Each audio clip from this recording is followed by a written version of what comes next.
नमस्कार, मैं प्रकाश चंद्र और आप देख रहे हैं एबी बिहार न्यूज। आइए शुरू करते हैं 24 घंटे की कुछ बड़ी घटनाओं के बारे में जानकारी। शुरुआत राज्य की बड़ी खबरों से। बिहार के बक्सर के बाद अब पटना के गुलबी घाट पर भी उतरती लाशें मिली हैं। लाशों को लेकर बिहार में राजनीति गर्मा गई है। शुक्रवार को लालू यादव ने एक बार फिर से शवों को लेकर कटाक्ष किया है। साथ ही यूपी बिहार के बेटों से अपील भी की है। लालू यादव ने ट्विटर पर लिखा कि गंगा मैया की गोद में लाशों का अंबार लगना बेहद चिंताजनक है, दर्दनाक और शर्मनाक भी है। जिसकी लापरवाही से यह हो रहा है उस पर कार्रवाई होनी चाहिए। यूपी बिहार के बेटों को जीवन दायिनी गंगा मां को बचाने की अपील उन्होंने की है। भाजपा की बिहार इकाई के प्रदेश उपाध्यक्ष व इस्लामपुर के पूर्व विधायक राजीव रंजन ने गुरुवार को अपनी 2 महीने की पेंशन की राशि 94,000 रुपये चेक के माध्यम से नालंदा के जिलाधिकारी को सौंप दिया।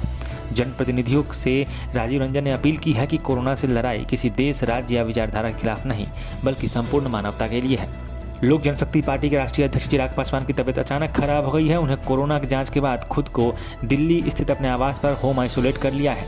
वे घर में ही अपना इलाज करवा रहे हैं और 3 दिन पहले कोरोना लक्षण पर चिराग ने RT-PCR जांच करवाई थी, जिसके बाद उनकी तबीयत अभी खराब हो रही है, जिसके कारण उन्होंने खुद को होम आइसोलेट कर लिया है।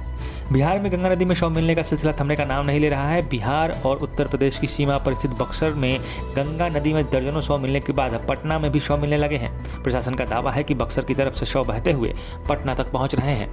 अब नजर देश की कुछ बड़ी खबरों पर। कोरोना वायरस महामारी के खिलाफ भारत के इस जंग में एक और हथियार मिल गया है। भारत में रूसी कोरोना वैक्सीन स्पुतनिक V की पहली डोज लगा दी गई है।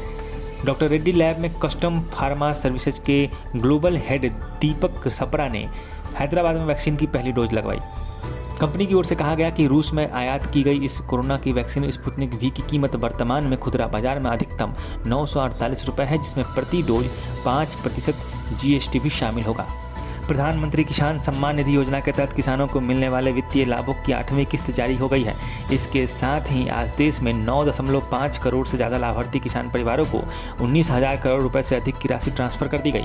कोरोना वायरस संक्रमण के मामलों के मद्देनजर देश की राजधानी दिल्ली में राहत की खबर आ रही है। पिछले 24 घंटे के दौरान 8,500 यानी 8,500 कोरोना के नए संक्रमित मरीज निकलकर सामने आए हैं। वहीं संक्रमण की दर 12 के आसपास पहुंच गई है। यह जानकारी खुद दिल्ली के मुख्यमंत्री अरविंद केजरीवाल ने दी।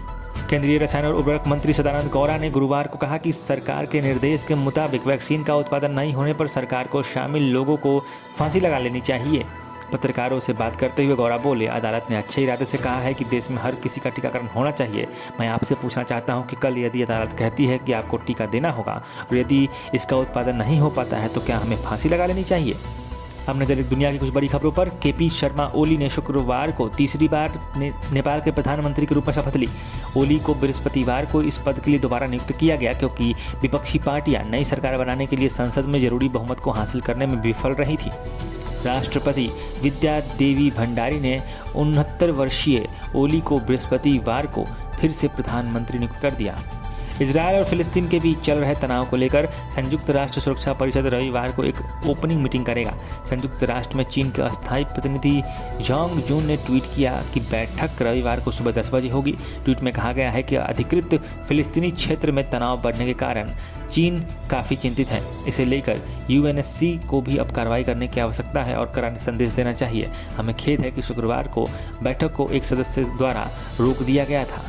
तो ये थी पिछले 24 घंटे की बड़ी खबरें। ऐसी ताज़ा खबरों से जुड़े रहने के लिए हमारे YouTube channel AB Bihar news को जरूर सब्सक्राइब करें। साथ ही इस वीडियो को ज़्यादा से ज़्यादा लाइक और शेयर करें। आप हमसे हमारे फेसबुक और ट्विटर पेज पर भी जुड़ सकते हैं। खबरों को विस्तार से पढ़ने के लिए www.abbiharnews.com को विजिट करें। स्वस्थ रहें, सुरक्षित रहें।